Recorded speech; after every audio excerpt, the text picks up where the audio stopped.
Cognier-sur-Vevey est la dernière adresse de celui qui faisait partie des personnes les plus connues de la planète.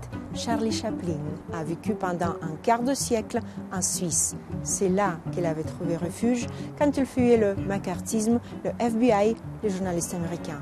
Ils voyaient tous d'un très mauvais œil le film Le Dictateur et ils se mis à fustiger et persécuter son auteur.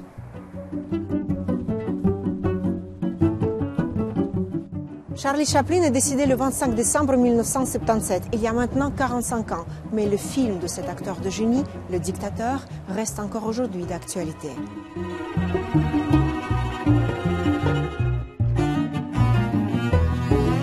Comment est-ce que tout a commencé?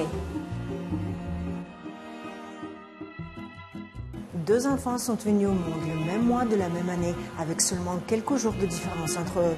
L'un s'appelait Charlie, l'autre Adolphe. L'un est devenu Chaplin et l'autre Hitler. L'un était un acteur, était un comique de génie, alors que l'autre, un caporal sans intérêt, mais qui avait des ambitions de grandeur. Un génie qui mettait en scène des hommes simples et à côté un homme simple qui se prenait pour un génie.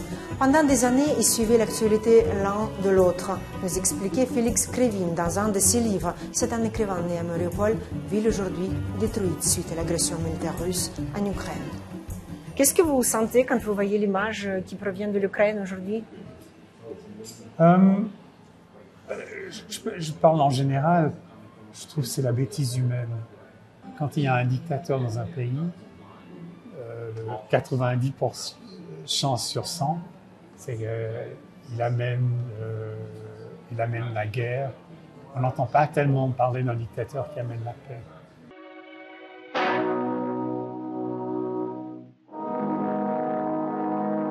Chaplin a imaginé son film sur Hitler bien avant que les États-Unis n'entrent en guerre contre l'Allemagne nazie et il a pu compter sur bien peu de soutien. Les Américains et les Anglais ont longtemps considéré l'Allemagne nazie comme un rempart contre le communisme. Chaplin, lui, pensait plutôt que le monde avait oublié la Première Guerre mondiale un peu trop rapidement. Comme le Minotaure, la guerre avait englouti la jeunesse, ne laissant suivre que les vieillards cyniques, écrivait-il dans son autobiographie. À Corzier-sur-Vevey, en dehors de manoir de bain qui était le demeure de Chaplin et qui est aussi ouverte aux visites, il y a aussi Chaplin's World, un musée sous forme de studio dans lequel se trouve une pièce entière consacrée au dictateur.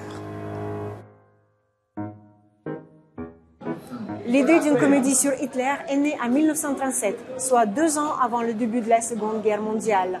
C'est en regardant une série de cartes postales contenant les images de Führer qui prononçait son discours que Chaplin a eu l'idée de film. Son visage était terriblement comique, une mauvaise imitation de moi, avec sa moustache ridicule, ses cheveux mal coiffés avec des mèches dégoûtantes, une petite bouche mince, écrit Chaplin.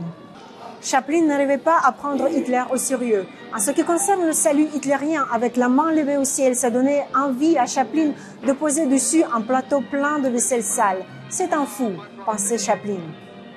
Mais par la suite, quand Thomas Mann et Albert Einstein ont quitté l'Allemagne à cause de la terreur nazie, le visage d'Hitler ne lui paraissait plus comique, mais plutôt sinistre. Avant le tournage, Charlie Chaplin a longuement réfléchi à la manière dont il allait s'y prendre. Tout d'abord, il a dû payer de sa poche. La facture finale s'élevait à 2 millions de dollars de l'époque. Les studios hollywoodiens ne voulaient pas financer des films anti-nazis sous prétexte qu'il ne fallait pas provoquer Hitler, alors que l'Europe était à 2 doigts de la guerre. Deuxièmement, son personnage culte, Charlie le barbier juif, ne parlait pas, alors qu'Adenoid Hynkel, le méchant du film qui voulait contrôler le monde entier, devait lui être très loquace. Ainsi, quand il jouait le barbier juif, Chaplin pouvait rester plutôt silencieux, alors qu'en jouant Adenoid Hynkel, il devait parler sans cesse, tout en tournant en dérision les techniques de la propagande nazie. En réalité, il ne s'est pas moqué uniquement d'Hitler, mais aussi de Benito Mussolini, de Joseph Goebbels et de Hermann Göring. Soldiers, in the name of democracy, let us all unite! Les critiques étaient partagées et la scène finale a déplu à beaucoup de monde. The Daily News en est même venu à voir la main des soviets dans le film de Chaplin. Harry Hopkins, conseiller de Franklin Roosevelt, a un jour rencontré Chaplin pour un dîner. Il s'est rendu ensuite à une projection pour la presse, après quoi il a annoncé à l'auteur « C'est un grand film, une œuvre très valable, mais qui n'a pas de chance et qui va perdre de l'argent ». Mais Hopkins se trompait. Le dictateur a fait plus de recettes que n'importe quel autre film de Chaplin, 5 millions de dollars de l'époque. Et c'est malgré le fait que le film était interdit dans de nombreux pays, dont le Japon, Espagne et même la France, jusqu'à 1945. Et à une URSS, il a fallu attendre 1989 pour voir ce film. Tout le monde suit ce qui se passe en Ukraine, évidemment, depuis ça fait maintenant 1 an. Oui, quand on vient ici, et quand on écoute le discours, quand on comprend l'engagement de Chaplin et ce qu'il a voulu dire dans son film du dictateur, et même dans les discours dans ses films, je pense que le parallèle, il est évident dans l'esprit des gens. Est-ce que ça les fait réfléchir? Oui. Est-ce qu'ils s'engageront plus? Je ne sais pas. Mais la prise de conscience, oui, je pense qu'elle est évidente. Est-ce que vous avez pensé à un autre parallèle, l'acteur, le comédien contre dictateur?